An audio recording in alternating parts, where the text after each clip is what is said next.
Whether on the field, on the court, or on the balance beam, there's more to winning than the final score. Hi, I'm Patrick Manning of Black Desert Resort. We recognize the effort it takes to succeed. That's why we are proud to partner with Utah Checkdown, the podcast that tells you the story before the game, then gives you a recap of what happened when it's all over, the grit, the glory, and the disappointments. Join us for stories of Utah's finest athletes and coaches. Thanks for listening.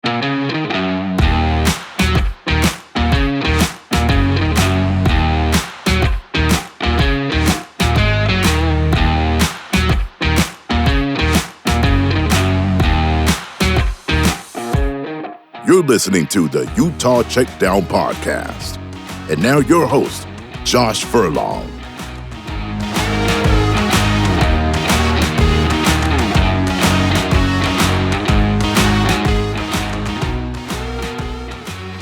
Welcome back to another edition of the Utah Checkdown podcast. I am Josh Furlong, and I'm happy to be back.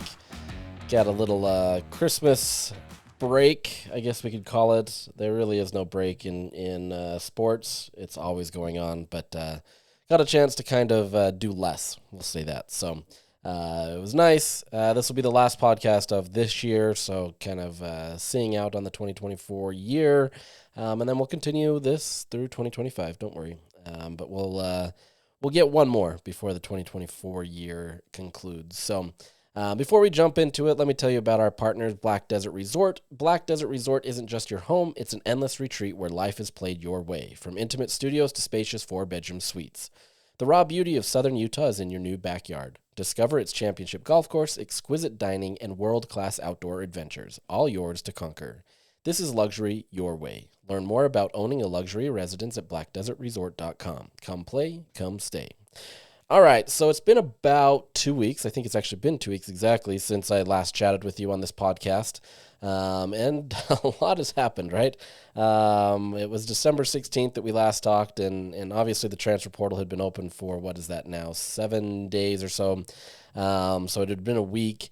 It was wild, right? The transfer portal was a wild season, we'll call it. It is a season because it is a lot. But that window is now officially closed. So on Saturday at 11:59 p.m. local time, so wherever you're at, the transfer portal closed at 11:59. So any player on a team can no longer put their name into the transfer portal after that time. So after Saturday, you weren't able to put your name in the transfer portal anymore. So anybody that hasn't announced yet from Utah, they're seemingly locked into the transfer portal until the April window. It's a 10-day period in April, but that's after spring. Most aren't going into that transfer portal period just simply because it's harder to kind of get into a system and be a starter on a new team if you're not in the portal by the time of last Saturday. So now there's some nuances here. The transfer portal, it does close officially on Saturday. But the thing there is teams have a 48-hour grace period to essentially get those names in. So what has to happen is a player has to declare his intent to be in the transfer portal, let the school know officially in whatever capacity it may be before 11:59 p.m. on Saturday, and then the schools have 48 hours to get those in. This doesn't happen that often. It does happen, but most people that have wanted to go into the portal are doing it now. There's generally not an 11th hour, 12th hour type situation. However, it does happen. By all accounts, I haven't heard any of that happening with Utah. We're still in that 48-hour grace period because it would be tonight at 11:59, where essentially that 48-hour period is there. But for the most part, these schools are pretty quick at getting players into the portal. If you were in the portal, you probably hear about it by now. That's not to say something couldn't pop off and something change, but knock on wood, I guess. I don't need to have any more of that. The second I publish this podcast, suddenly somebody enters the portal. But so there is that. It's not fully clear yet until that time is done, but you're pretty much set on that roster that Utah has, and we'll kind of go into some of this and kind of what's there and available and all that stuff. But that's kind of where it is. Now, there is a 5-day period after that's still available for teams that are currently in a bowl game. So, for example, any of the teams that are in the playoffs, or there's a handful of other teams that are in a bowl game, there's a 5-day period after that where they are able to essentially enter the portal. So you're going to potentially see guys going into the portal after this.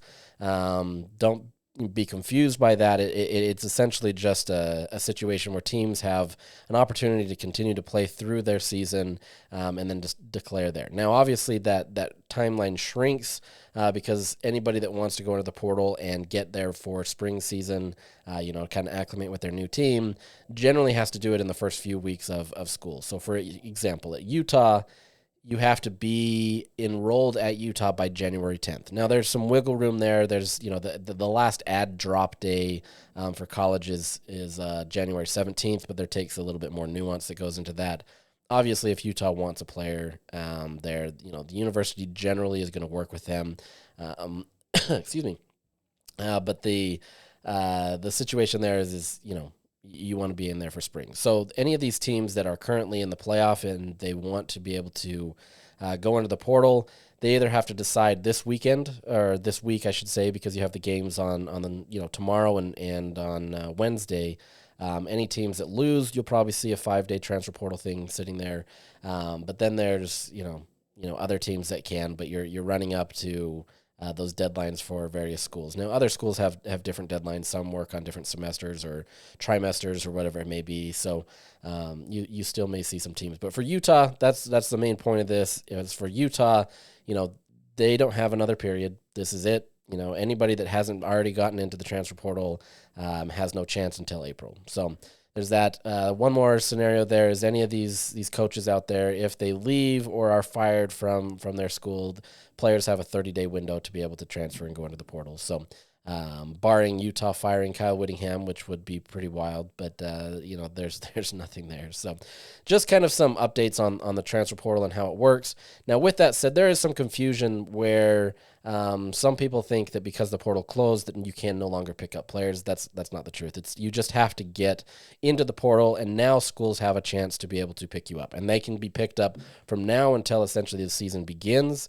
But like I said, if you want to get in for spring, you need to be able to do that in the next 10 days or so to be able to be eligible for enrolling in school and all of the academic requirements that are required for the NCAA football, which is funny that academics are still part of this, but that's not a discussion for today. So but you'll see that. You're going to still see Utah hosting visitors. They're still going to be looking for people in the transfer portal, and we'll go over some of these position groups and some of that stuff. But for the most part, any player leaving Utah has already done so. So, you're set there. Now, before we get into all of the players that have left and kind of the conversations about that, an interesting thing came up today with UConn head coach Jim Mora. He tweeted about this, talking about the transfer portal, and I'm just going to read what he tweeted. It says, "A simple note to the schools and coaches that have blatantly broken NCAA football rules by tampering with our players in the last 24 hours. We do know who you are. We will pursue all avenues to hold you accountable. We are excited that we've built a program where coaches have to cheat to beat us, and we will protect that program. Think hard before you tamper with us." And then he had a hashtag just getting started. Now, this is nuanced, right? Because there's, tampering in college football. I understand fans get really frustrated with this, and Utah fans especially have a real reason to be able to complain about tampering because it happened to them, especially with a few key players. And so this rule, or not rule, this thing that Mora spoke out about absolutely applies to Utah. It doesn't happen to every single school, but for the most part, a lot of schools are tampering, right? A lot of P4 teams are tampering with lower division schools, just trying to get them to come up. You have other P4 schools, tampering with others. It's across the board. So this isn't just one school. This isn't, this is all across college football. The problem there is there's no real rule against it. I mean, there is, you're not supposed to be tampering. You're not supposed to be having these conversations. But the reality is the NCAA is having a hard time even enforcing any of its rules related to NIL or eligibility or anything like that. Recently, Diego Pavia, the Vanderbilt quarterback, he just won a lawsuit that allowed him to be able to gain his JUCO years back so that he's able to play one more season. That had now opened up an opportunity for all JUCO players to play at least one more season in this next year based on a temporary restraining order. Not restraining. I don't know. I can't remember the legal term. It's not coming to me right now. Essentially, there's a stay, right? So, nobody, the NCAA is not going to be able to enforce that because the courts have ruled that now the eligibility requirements are kind of being held under question. So we've had a lot of court debates over eligibility recently. This is the latest one. It's not going to be done. But you're getting players that are able to stay a little bit longer, and you're also having a hard time getting players to, stay committed to a team because there is tampering. And so for the NCAA to try to enforce that, there's not really much that they can do. And a lot of these coaches, quite honestly, are going to be insulated with this because either there's boosters or collectives that are being the ones that are tampering. And so you've got a lot of this that's a problem. Now, that's not to say that these coaches or these, administrative staffs or anything aren't clean. That they're not, right? Like, the real reality is these conversations are being had. There's just a way to insulate that so that it doesn't fall back to the head guy or one of the coaches or different things that way. This is happening everywhere. That's the nature of college football. You're trying to find out players that can come to your program and can, work out. Some of these players come into the transfer portal with a do not contact tag. That generally means that you already have a destination in mind. Where else is that destination coming in mind unless they've tampered and had a conversation with somebody else? See, you kind of get that. So, it will take people like a Jim Mora and other coaches or athletic directors or conference commissioners actually doing something to kind of air the dirty laundry to make it happen. The problem is nobody really wants to do that. Jim Mora can go out there and say these things on Twitter, but the reality is, unless there's some sort of legal ramifications, and there might be, I'm not a lawyer, so I don't know fully what this is. Maybe you can sue the school, or maybe there's different things that you can do that way. Outside of that actually happening, there's nothing that's really going to take place, right? If Utah wanted to tamper with a school, unless there's specific evidence, and even if there is evidence, that other school has to be able to come forward and, make a claim. And make a claim in probably a legal setting. And if they make a claim in a legal setting, they better make sure that they're clean themselves, because you better believe that that's going to be found in discovery. And so this becomes a tricky thing. Years ago when the whole Adidas thing blew up in college basketball, basketball had been, funded, AAU and all this other stuff had been funded for years by shoe companies and other things. All of this was happening under the table. Everybody knew it was happening, and everybody wanted to call everybody out on it. But the problem is everybody was doing it outside of a few. And so who was going to actually put their neck out there and actually do it? And so this is the challenge, the same thing in college football or in any athletics, college athletics, is because this is the nature of it. It's just more prevalent probably in football and then men's basketball, and then it kind of filters down to some of these others. But football, you're seeing it right now where you had something like 2,500 people enter the transfer portal, less than 800 have been picked up, but a majority of those have probably been tampered with. And so if Jim Mora wants to go out there and actually, pull the receipts and actually let people know and use legal recourse to be able to do it, maybe there's some justifications there. Maybe. The end of the day, it really comes down to, the college football needing a collective bargaining agreement. Now, how you get there is a difficult task, because then you have, a whole sort of other things, whether that be eligibility or making, players employees. The NCAA doesn't generally really want that because it makes it much more difficult. They're essentially employees right now, especially with the schools having to pay them eventually with athletic resources and different things. But the reality is there's no CBA to really enforce this. For example, in the NFL, there is a tampering rule. There is a legal 2-day tampering period where players that are on a team can talk to prospective new teams under that 2-day tampering period, legal tampering period. Okay, and so teams can do that. They can have conversations. Everything's fine. That's legitimate. That's been agreed upon. Everybody understands that if you're going to talk to players from another team, you have that 2-day period. Outside of that, tampering is tampering. And if you're found to be tampering, in which recently, several teams have been found to tamper, it happens. There's, various recourse that can be taken, whether that be losing draft picks or whether that monetary penalties, or all of the above, right? There's different things to do this. So this isn't just one of those things where it's like, oh, tampering, everybody does it, be on your way.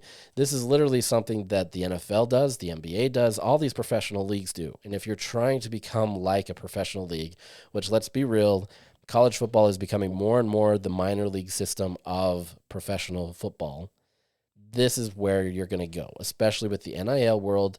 As I've told people, a lot of people want to be frustrated with NIL, and there's many reasons to be frustrated with NIL because the true intent of NIL is not what it is now. It's essentially to pay for play, right? You're paying people to stay at a university to play using whatever funds. Some of that is the athletic department funds. Some of that is through collectives or NILs. True NIL is actually paying somebody to be in commercials or to use their image on something, right?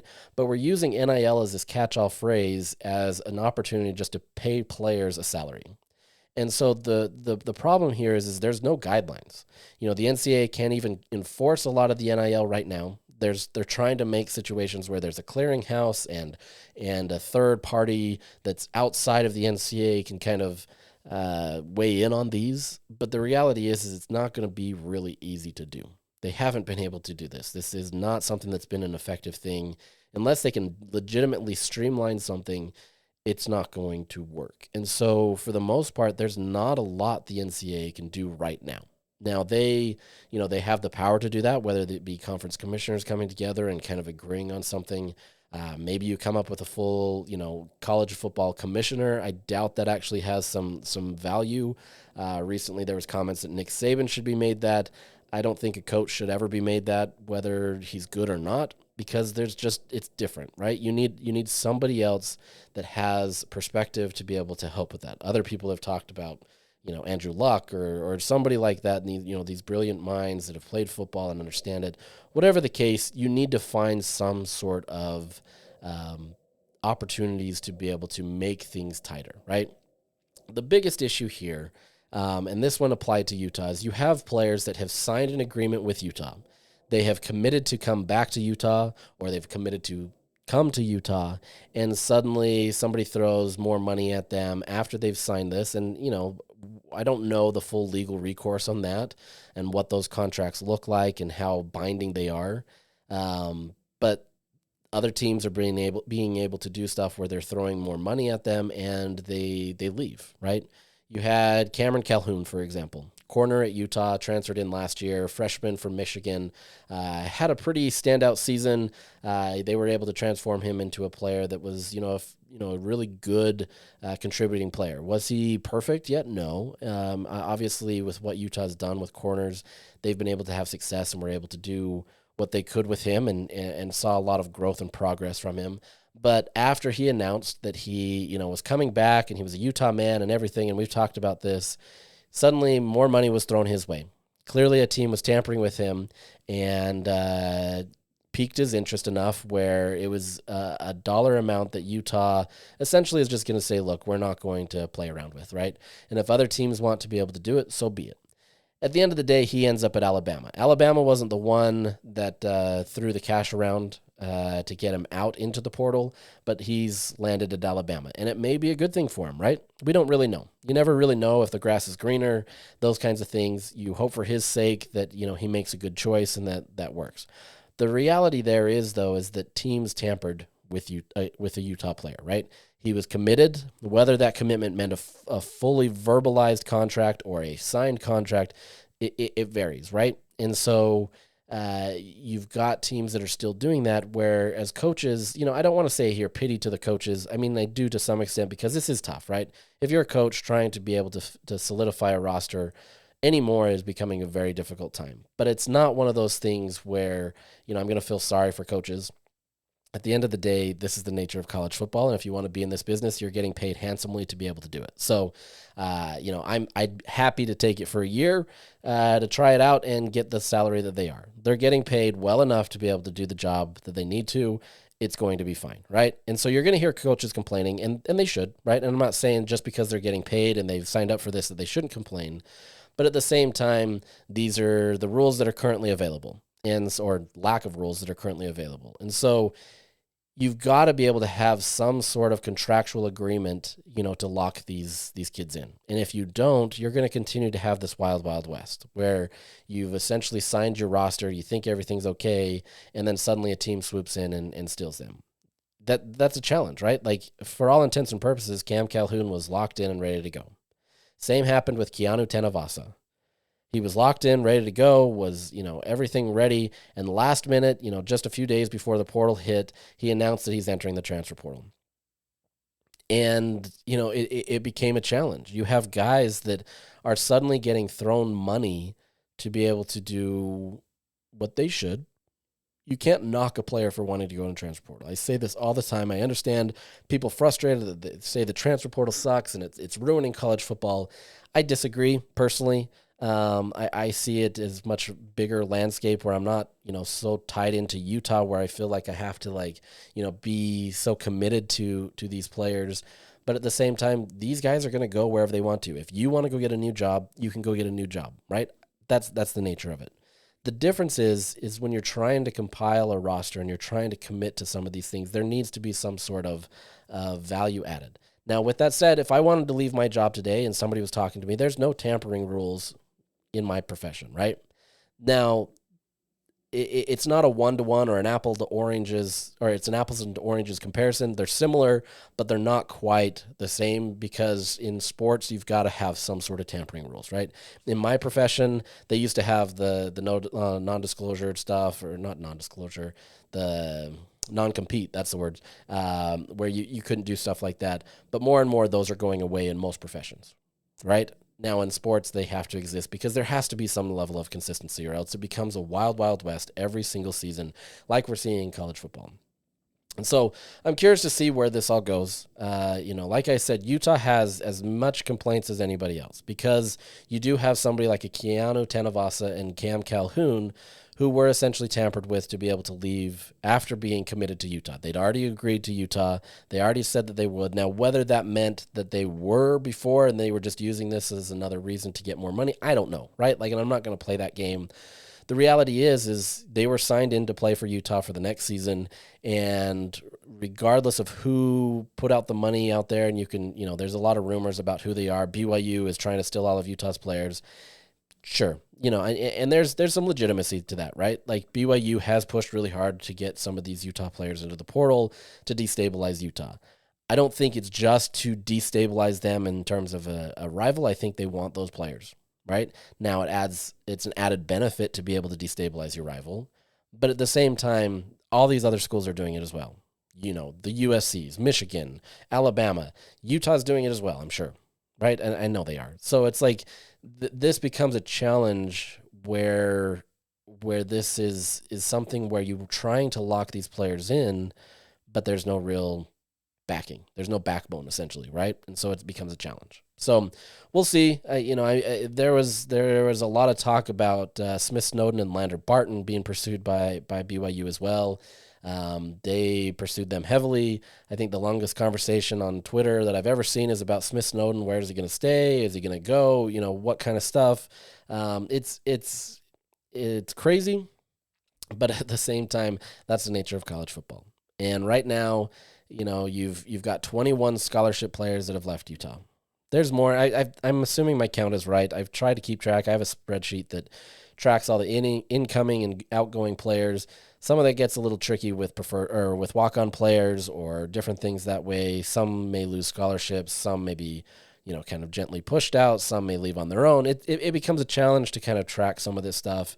As much as this is a daily thing that I'm looking at, I may have missed somebody. So by my count, and I could be wrong, 21 scholarship players have left Utah. It's the players that have left since we last had a podcast were Micah Pittman. I didn't know he had any more eligibility left, so I'm curious to see how that went. I would be surprised if he really goes anywhere. Mike Mitchell, he committed to Arizona. Excuse me. As I mentioned, Keanu Tanavasa, he just recently announced today that he's going to BYU. And then Tayshawn Lyons, wide receiver, last second. I love the Tayshawn Lyons stuff. Tayshawn is one of those players that for the entire season has kind of been frustrated with Utah. And so I don't think it really came as a surprise that he was going to enter the portal. The funny thing there is though, he waited so long in the portal to be able to go. I expected him, honestly, to be one of the first few players to enter the portal, and he was actually the last. And so the best part about him is a national reporter. A lot of these guys that do their tracking services of the portals, they do a good job. They have access to the portal, all that kind of stuff. They said that he had been in the transfer portal. 2 hours later, there was another tweet that said that he had withdrawn. So Tayshawn Lyons was coming back to Utah. Long tenure, we'll call it the Russell Westbrook era of the Utah Jazz type stuff. So, and then like 2 days later, he was back in the portal, and by all accounts, it's for good. So, fascinating situation. I don't know the nature of that one. Honestly, I haven't pursued that one much because it was always kind of a foregone conclusion that he was going to leave Utah to transfer. He wasn't happy with the situation, felt like he should get more playing time. Yeah, it is what it is. It's somebody that wants to showcase their talents, and they should be able to get that opportunity. And for Utah, it just wasn't a situation that was going to work out. And I'm going to guess, based on the conversations that I've had, it was kind of a mutual thing. Utah was, they wanted him, but at the same time, if he was going to continue to be frustrated and not be happy with where he's at, it's just better to leave. So you have that. So as part of that, in my estimation, out of all of these players, most of them are contributors. They're, some of them are starters. That doesn't mean that they were the best starters, but they had some varying degrees. To me, the three biggest losses, and, this is arguable. There's other players that you could throw in there, and I've already thought of one that I could put in there. Keanu Tenavasa is probably your biggest one, just simply because of his ability to be able to play on that starting unit on the defensive side of the ball. Was a great asset there, was a big motivating factor in that team, and although he wasn't a captain, he was essentially a captain in his voice and kind of keeping guys together. The Tenavasa stuff kind of got a little tricky because the way that he announced his departure rubbed people the wrong way. And I'm not going to get into that because I don't, it's up to you to decide, why, your frustrations. At the end of the day, he decided to make a business decision, and you can agree with it or not. Ultimately, he landed with BYU today, and then posted another tweet, kind of about how, he's a very religious kid. And he's used God and religion as a big motivating factor for where he's at, right, and leaving. So maybe that fits, going to BYU. But I think it's rubbed people the wrong way just simply because how he's using Scripture, essentially, to kind of combat some of the complaints for him. And I get it. Fans are frustrated. Utah fans especially are frustrated the way that he went about it after saying he was locked in for the 2025 year and then leaving and then going to the rival. There's a whole bunch there. And like I said, it doesn't really matter. I at the end of the day, you want players that are committed to your program, right? And I understand Keanu was seemingly committed for a long time. Now that can change, right? Maybe he wants a more religious opportunity going to BYU. I don't know, and I think that's up for each person to decide, right? I'm not trying to tell fans how to fan because that's on you. Obviously, there are scenarios where take Isaac Wilson, for example. After he entered the transfer portal, there was a lot of negative things said about him. He comes back, and now you have to kind of eat those words. I would just say be cautious about these things. It's not always something that is easy. These players are trying to do the best for themselves, and unfortunately, you've tied your emotions to a player that really, I'm just gonna say it, it really doesn't matter, right? Like, you can fan and be a fan of Utah, but at the same time, it doesn't matter. There was a potential that Keanu was going to go to the NFL, and you would have lost him anyway. So, in your mind, and I understand it's not going to be there because of the way it went down and that he went to your rival, that it's not going to have that feeling. But at the end of the day, you want players locked in. I've always said that. Like, for me, like in my business, I want to work with people that are locked in and want to be with me. I've lost a lot of very talented coworkers that have wanted to go do other things, or they've worked for a rival or different things that way. At the end of the day, that doesn't make, me hate them. this is, let me say, these are my personal feelings, right? So like I said, fan how you want to fan. But for me, it sucks sometimes, but at the same time, I want people committed to building what we have, right? I want that, in my work. I want that in other scenarios. Like, you want to be able to have people that are committed. And if they're not committed to that for varying reasons, some just aren't committed because they don't like it. Some are feeling like, they're not getting their shot or whatever that may be. They need to be committed. And that's where Utah needs, right? Last year, I'm saying last season, 2024 season, there were guys that when things started to go rough, that locker room wasn't perfect, right? And everybody kind of heard the rumors, and, to substantiate some of it, it was there. And you can imagine that when you have a season like that, there's going to be players in that locker room that are not bought in. And you can do all that you can to be able to fight and keep that there. But at the end of the day, they're essentially energy suckers, right? They're the ones pulling away from the main, goals of what's going on. And it sucks to lose some talented people, right? Utah's lost some talented players over the years. It happens. But at the end of the day, you want players committed to where you're at. So for Utah, you want players committed to Utah. And it sucks, but you've got to be able to find those guys that want to be hungry and they want to get better and they want to look at this season and say, 5-7 was not where we wanted to be. This is where we need to go. It's clear that Utah has found players that want to do that. You were able to get a new quarterback that was going to be your starting quarterback who has a ton of potential. And yes, it's an opportunity for him to play up at the Power 4 level and to follow his offensive coordinator. So there's some ties there.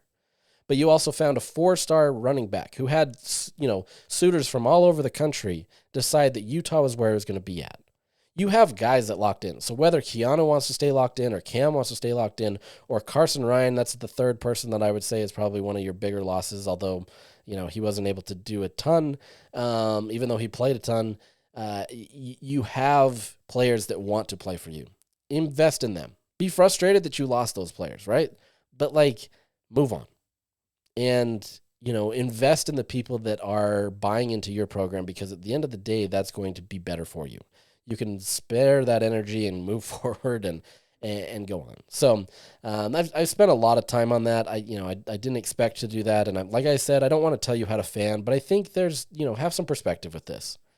The transfer portal, yeah, it sucks, right? Like you buy into a lot of these players and you get excited for them, but it doesn't change college football.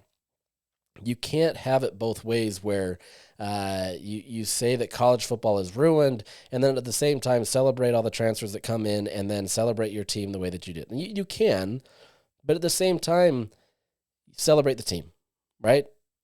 You can be happy about the individual players and you can like who they are and all the things that way, but at the end of the day, celebrate the team. And I think you'll be fine. It helps you. It'll ease your calm. You'll be much more calm. Maybe Utah fans aren't calm. I get it. Yeah, you're wanting more always, and so that's something. You want something for your team, and I appreciate that. Covering Utah for the last decade plus, it is nice to see passionate fans that want to do it, and they want to be committed to Utah. But at the same time, it's going to be okay. You've got a long time till fall, and yes, it sucks to lose these players, but football is going to return. College football isn't going away. Utah's still going to be competitive, and as much as there's more questions going into next year as there were this year, I think that makes Utah more hungry. And I think that allows you to be able to come in with some of those distractions gone where there was this pressure that everything had to hit because you had Cam Rising coming back and you had to do all these things. Now you're kind of having to band together and come together and say, look, we're not a 5-7 team. We've never been a 5-7 team. Obviously they were, but you can have that mindset in your head to say we are a couple plays from being 8-4 or whatever it may be. Maybe it was 9-3, 10-2. I don't know, whatever you want to paint as your kind of mental picture. They can use this now as kind of that building. You look at BYU or Arizona State. They were picked at the bottom of the Big 12, right? And these are two teams that BYU just missed out on a playoff, and Arizona State is in the playoff with a first-round bye. There's some power in that, to being able to play the underdog where nobody believes in you. People generally believe in Utah, and that's why they were picked to win the conference last year. But I think now you've kind of reclaimed some of that, and now you get to work in a way where you don't have to have those distractions. That's not to say Utah shouldn't build for those moments. Utah should. Utah should try to build for those moments where they're picked every single year as the top team. It's not going to happen, but they should be building for that, right? If Utah really believes that they are in that type of a class, and I know that they do, they should be building for that. So now you have to be able to build that mindset and work to it. But for this next year, your backs are not against the wall. You've got everybody that is going to come at you for various reasons. Utah still is kind of that team that everybody hates, and so the longer that Utah stays down, the better. And so there's going to be some of that stuff, but now this is a time for the guys that have invested in Utah. This is the time to be able to move forward. And the reality is college football has had more parity over this last year or two because of the transfer portal that it helps. And so, yeah, like I said, it sucks. I don't want to belabor this anymore. It sucks to lose players, but you've got a team that is ready to go. So we'll see how that goes. So speaking of that, yes, you did lose 21 scholarship players, but you bring in 15 scholarship players as of now. They're still having visits with players. They're going to be trying to get in more guys. But for the most part, you did everything that you could to be able to build, especially on offense. So out of your 15 players that came in from the transfer portal, and you've got some others that are preferred walk-ons, and I'm not counting those in those. But you've got 9 players that came on the offensive side of the ball, 5 on defense, and then you had a punter. So you've got a good thing going on. You've got 2 quarterbacks in Devin Dampier. Obviously, he is expected to be your starter. Was a sophomore this last year, and so he's got 2 years of eligibility to be able to really help Utah build. Already in the system with Jason Beck, and so they've got that chemistry and they're able to move forward. By all accounts, it seems like that's going to be a good thing for Utah, right? And as a true dual threat quarterback, that gives Utah a completely different look than they've had the last few years. They hoped that Nate Johnson would kind of be that to some extent. Cam Rising could be that, obviously got injured. They kind of hoped Isaac Wilson could be some of that. But Devin Dampier is far more the true dual threat quarterback. Obviously has to improve on some of his passing and different things that way. But for the most part, really solid player. And I've spent a whole podcast talking about him, so I don't need to go into that. But then you signed another guy in Brendan Zerbrug from Oklahoma. He was a freshman. He comes in, adds some depth. And so he and Isaac Wilson are kind of on that same plane in the sense that they came in the same recruiting class. Isaac obviously has a lot more playing experience, but the intent, at least from what I understand, is that Isaac is going to try to redshirt this season. So whatever that means in terms of how he falls in that depth chart, I don't really know. Obviously, he was put into a situation that didn't really work for him last year. It wasn't expected that he was going to play the entire season. It was more spot treatments, maybe even redshirt because you could play in 4 games, that kind of stuff. So we'll see how Isaac fits into that equation, how Brendan Zerbrug fits into that equation. And then you've got 2 freshman quarterbacks that are coming in from, recruiting class. Don't expect them to be in there. But you've at least got some depth of at least 5 players in there. As much as you don't want Isaac to play so that he can continue to develop, you do have somebody that is experienced. He's at least seen Division I tape. And obviously as the season went, his confidence seemed to wane and, he got worse in some respects, but I think you've seen his potential and you can see what can happen. Now with a full year under a new system that probably jives more to his play style, he absolutely used the RPO well at Corner Canyon. I think this system fits him better. So if that's the situation where he's there or Brendan is, I think Utah's in a good situation. But once again, on paper, it's hard to know. Going into last season, we thought that Utah was going to be this team that steamrolled and on paper looked great, and I still believe that they could have been. But when you recruit to one player and you have your system based on that, and that player gets injured in your second game of the season, everything kind of went away. And so Utah has done a much better job of kind of building around that to kind of have it as complementary players where, let's say Devin Dampier does go down, the players that they've got kind of fit that same model. And the players that they've recruited in other skills positions kind of fit that model as well in terms of complementing that. And so I think you'll see a much more synced up offense in terms of kind of the general skill set, right? They all kind of work in unison. Yes, it is kind of to I would say it's not to one player. It's not like everything is fit around Devin Dampier. It's more of just kind of a wholesale change and reset that allows Utah to work. So you've got that. Your running backs. You bring in 3 running backs, obviously highlighted by Wayshawn Parker, 4-star freshman from Washington State, had a phenomenal year, rushed for almost 800 yards. A lot of people say he looks like a Zach Moss. Some say he looks like Ty Jordan. Whatever that may be, if you can get anywhere near that and he can have that workhorse production, especially with what he did at Washington State and continue to build on that, that is going to be great. He's obviously familiar with his running back coach because he was coached under him last year in Mark Atuaya. And so you've got some similarities there. Once again, now you've got your first 2 skills players, your quarterback and your running back, that have experience with their coaching staff. That is huge, coming into a new system. Now, after that, they did bring in Devin Green from UNLV, was a freshman running back this year, so that adds some more youth to that. But at the same time, now you've got more talent to be able to move forward, right? So you've got years where you're stacking this. You also brought in Aquari Rogers from New Mexico, junior. So a guy with a little more experience probably could be as a backup, get some of those spot treatment, third down situations, 3rd and short. Assuming that Wayshawn Parker's not that guy. But you've got now some depth with some experience to be able to add to that, while also bringing in 2 true freshman running backs from the recruiting class. So you've rebuilt an entire running back room. Hunter Andrews is still kind of your question there on whether he'll stay at running back or switch over to linebacker. He's been playing both sides. So we'll see what happens there. But for the most part, Utah's done well to rebuild this room. They've got talent that has performed at this level. You've also got guys that have, been able to work. When Rogers, he's a junior, he's got experience, he's a veteran, comes in with Jason Beck and has an understanding of that kind of the system there, and so that works for you. And helps that way. So you've got that. You've got 3 wide receivers that came in Creed Whitmore, Mississippi State. You've got Ryan Davis from New Mexico and Otto Tia from Utah State. Otto Tia is a really fascinating one, really solid player that has a lot of talent. Really came on, especially at the latter part of the Utah State year. Had quarterbacks that could throw him the ball and did well. Really curious to see if he can take that up, at the next level. I have to believe that he can, but we'll see. Bigger bodied guy, local kid, came from Northridge High. So that's going to be there. You've got 4-star wide receiver Creed Whitmore.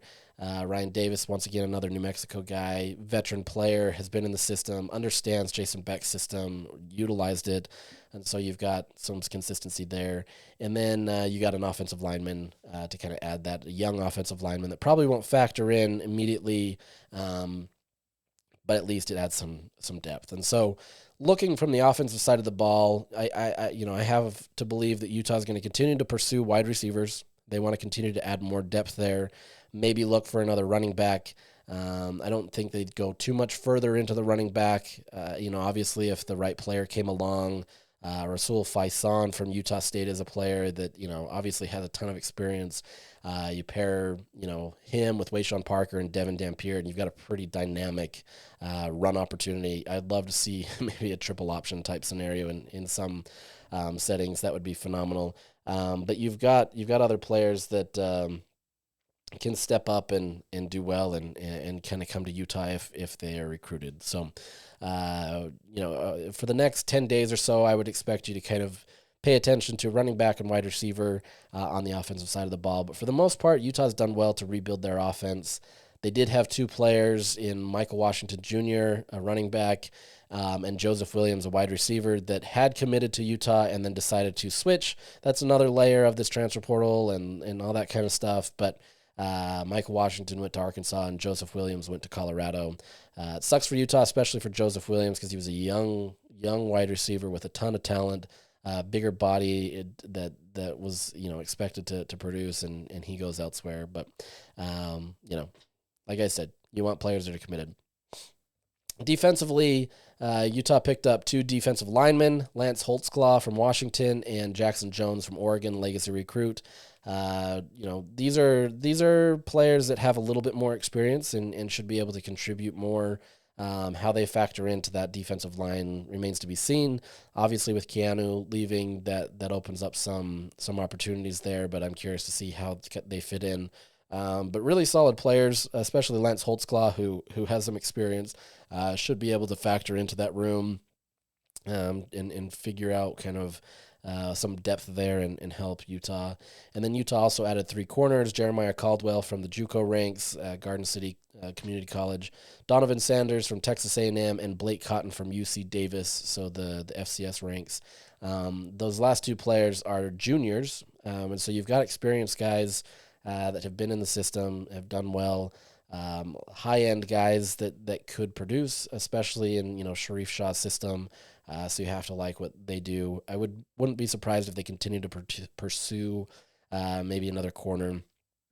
Obviously, you want to probably get somebody more on the defensive line since Tanavasa kind of caught them off guard. But I think for the most part, that's kind of where Utah's at. They're not going to be. I don't want to say they're not going to be much more active, because they're still going to be active.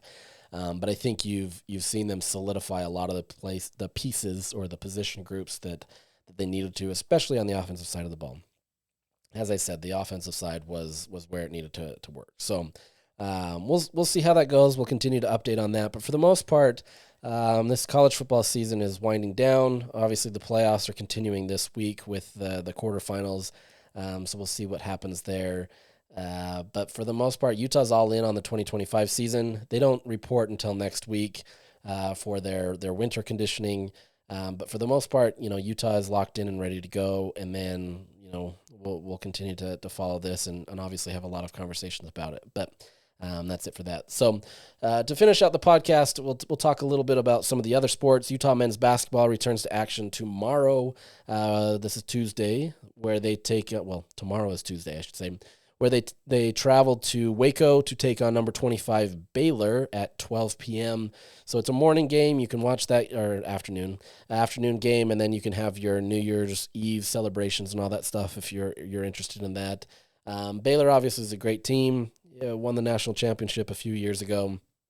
They consistently continue to be one of the better teams in the Big 12, and obviously being ranked number 25 showcases that. So really tall challenge for Utah as they open up conference play with a tough team. This is obviously a team that Caleb Lohner was on and Miro Little was on, so there is some familiarity there in terms of understanding what Baylor does, but that doesn't necessarily translate to the court, right? So you've got to be able to, Craig Smith, we talked to him yesterday in a little press conference at Sunday night. We were able to chat with him, and he talked about needing to play a near perfect game, and I think that's to the point where Utah's at. I don't know that it has to be near perfect in all of these Big 12 games, but on a team like Baylor, you do have to be near perfect. And for the most part, Utah has been mostly fine, right? Like, it's not like this is a team that is completely terrible. The problem is they're not able to piece it together throughout the full game, and no team fully can, but Utah's doing it at a much. They're not being able to be consistent at a much higher rate, lower rate. I don't know what I'm trying to say there. They're not able to do it at a consistent rate. We'll just say that. So Craig Smith has been tinkering with some of his lineups. Recently, he's been using one of those guards, the one that Mike Sharv jumps in that position where he was starting. Hunter Erickson has taken some reps there as the starter. Mason Madsen in the last game against Iowa got the start there. This is, there's still some tinkering. Starting lineups, I know back in the day, Jerry Sloan used to talk about all the time, former Jazz coach, that it doesn't matter who starts, it matters who finishes. And I truly believe more and more that you want guys that are trusted. And so whoever starts really isn't the point. I think it's the guys who can produce consistently. And unfortunately, Utah just hasn't really found that flow yet. They had it, and then the bigs came back, and it kind of started to kind of change that. Now, that's not necessarily on the bigs. That's not on Lawson Lovering or Zach Keller. It's more just Utah has kind of changed in how they've played, right? They're not playing together. That's not it hasn't been this free-flowing offense as it has been in the past. The defense has had some lapses as well.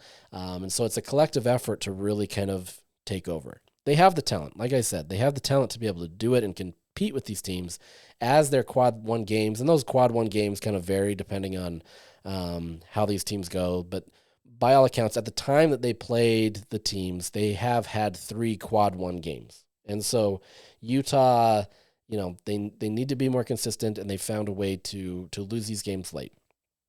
Craig Smith talked about it yesterday, saying that there's something like 8 possessions away from being an undefeated team. And it's easy to say that right now because it's non-conference and you were close. But if that continues to be that way, it just, it's another losing season, and it's not something that you want to be able to have. And so this is a team that is intent on trying to get to the NCAA tournament. It's going to be a tall task, right? You've got to be able to steal some of these early games to be able to kind of get that confidence to say that you can compete in the Big 12 and have the ability to be able to, hit at a consistent rate from the free throw line. Above everything else, free throw shooting has been one of the biggest knocks against this Utah team, and it has been for the last few years for some reason, which is crazy because Craig Smith's teams generally do have good free throw shooting, but for some reason, these last few years at Utah, it just hasn't clicked. And this year, they're shooting 64.5% as a team, which ranks 335th in the country. That's not great at all. That's like deep quad 4 type team level shooting. So if Utah can get its free throw shooting at a much higher clip, I think that at least gives them less room or more room for error, I would say, that allows them to be able to have some of these situations where maybe they're not hitting all the time, but they can use their defense to be able to lock down the other team or whatever that may be. Because by all accounts, this is a team that can shoot well. They're ranked 16th in effective field goal at 57.6%. They haven't turned over the ball that much this season. They ranked 51st in the country. They're getting rebounds, especially offensive rebounds. They're one of the best in the country. Well, top 50 in the country. I want to say best, but top 50. And they're shooting the three ball well, right? They're shooting 38% essentially from 3-point line, which is 40th in the country. So you've got a team that can compete. The question is can they continue to do that from, for the full 40 minutes?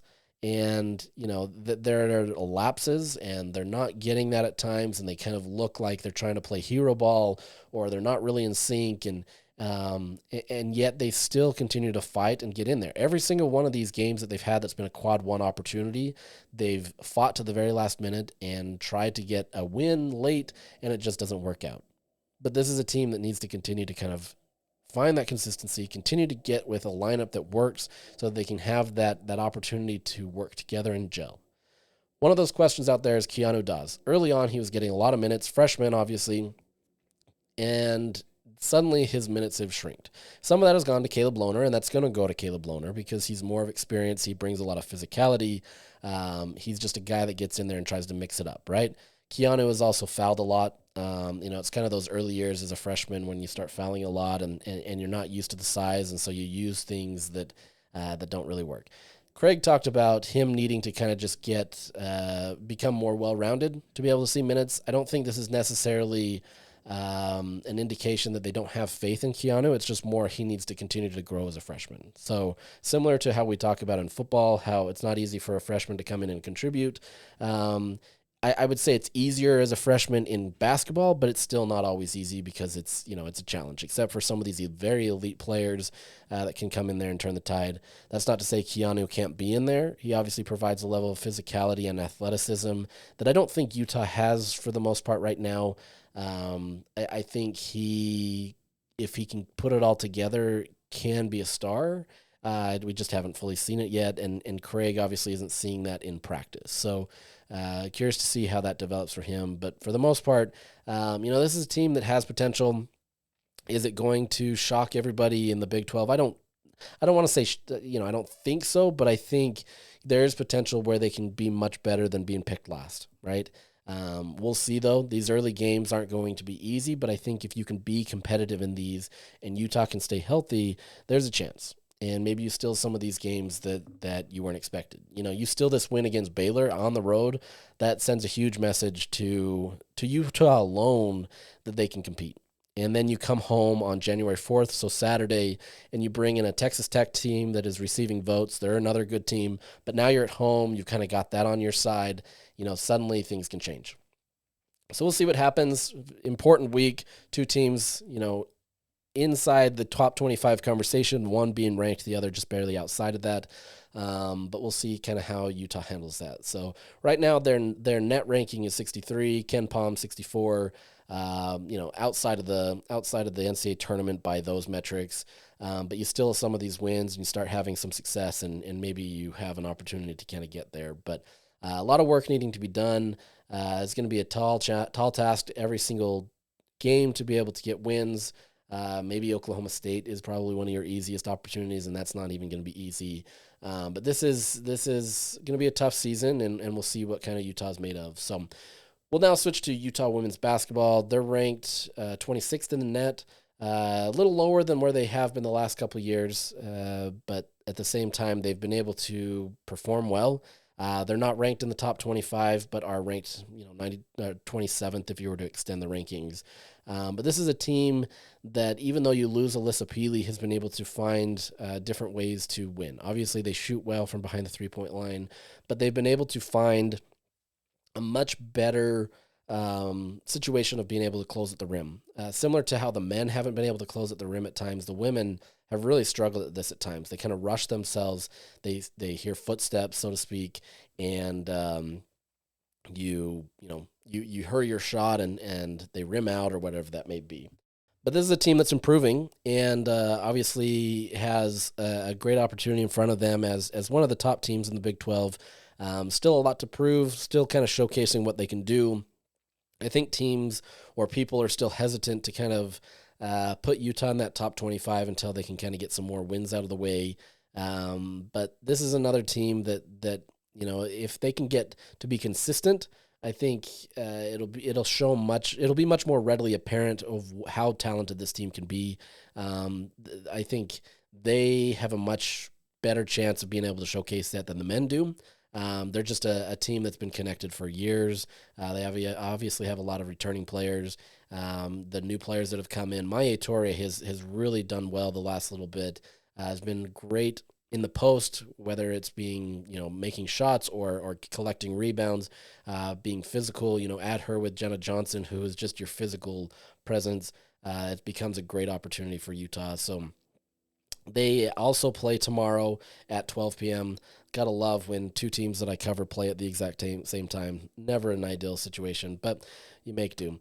But they are on the road at Arizona, another familiar team to them, obviously, from the Pac-12 days. So still not fully in the Big 12 slate in terms of new opponents, but you are in conference opponents, and so you've got opportunities there. Arizona is a tough team, has always kind of been right there in the mix. Utah, on paper, should be a better team. There were some mishaps over the last few years at Arizona. Refs haven't always been helpful. Arizona's been a tricky team, so this will be a tall task for them as well, but a good opportunity to start Big 12, to be in the second game of Big 12 play. And then you have on Sunday another road game, this time against Iowa State at 4:30 p.m. So good opportunities there, and we'll see how that goes. And then lastly, on Friday night, the Red Rocks open up their 2025 season. They welcome in Utah State at 7 p.m. to the Huntsman Center. Really, really fascinating to see how this team comes together. A lot of depth at all the events. Really, really curious to see what Carly Dockendorf does with the lineups. In the Red Rocks preview, she moved around a lot of different players or athletes and was trying to tinker with that. And I imagine she's going to tinker with that a lot this year. This schedule is not Murderer's Row, and so I think she can play around with it a bit, especially as those harder meets are later on in the season. You still have the Sprouts meeting where you're playing against or competing against some of the top teams in the country early on, but that's one meet, one quad meet out of the front that they can prepare for, and then the rest they can kind of tinker and do some stuff, but. It's a fun environment. As I've said many times, if you haven't been to a Red Rocks meet, it's time to go. They're a lot of fun. They're high energy. The gymnasts are phenomenal athletes and do a lot of great work. So Curious to see how that goes. Obviously, with an in-state meet, Utah is clearly the better opponent or team. And so the fascinating thing is they play Utah State 3 times this year, or compete against Utah State 3 times this year. So really interested in that. I don't think it's great, but at the same time, this can be a special season. It's the 50th season for the Red Rocks, and so we'll see what happens there. But it's a busy day on our busy week on the Utah athletics front. So that's it for today. We'll try to get another podcast up soon. But that's it for the 2024 year. I hope you all celebrate responsibly on New Year's Eve with whatever you do. I'll probably be just playing games with family, hanging out that way, and trying to keep it low key. But I hope you have a safe holidays. And then we'll catch you in the 2025 season or 25 year, and we'll continue with this. So for that, I'm signing off today, and we will have a wonderful week. Adios.